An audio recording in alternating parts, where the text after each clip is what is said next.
As mentioned earlier, you have the option to take a split break instead of a full consecutive 10-hour break in order to get part of your hours back on the 11-hour and 14-hour rules.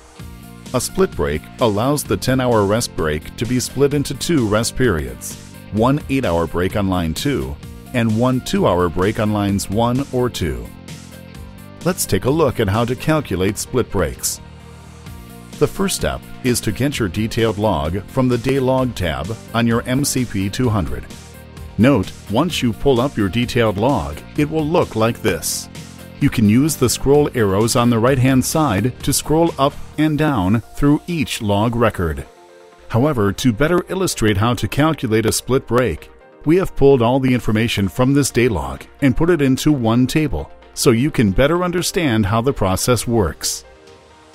The next step is to identify the 2 breaks that make up the split break.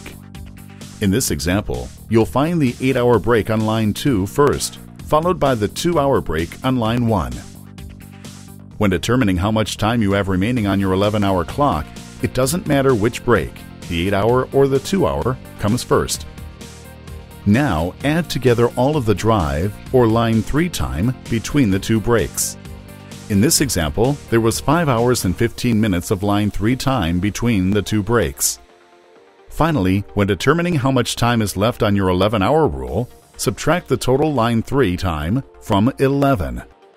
11 hours minus 5 hours and 15 minutes equals 5 hours and 45 minutes. So, in this example, the driver has 5 hours and 45 minutes remaining on their 11-hour rule after the split break. Now, let's look at how you determine how much time is left on your 14-hour rule after a split break. Unlike the 11-hour rule, your remaining time is calculated differently depending on if you take the 8-hour or the 2-hour break first. We'll use the same example as before to show how to calculate your remaining hours if you take the 8-hour break first. Step 1.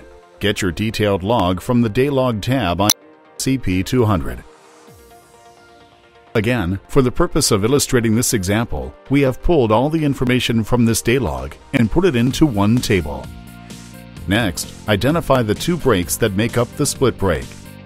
Now, add together all of the time between the 2 breaks, including the 2-hour break.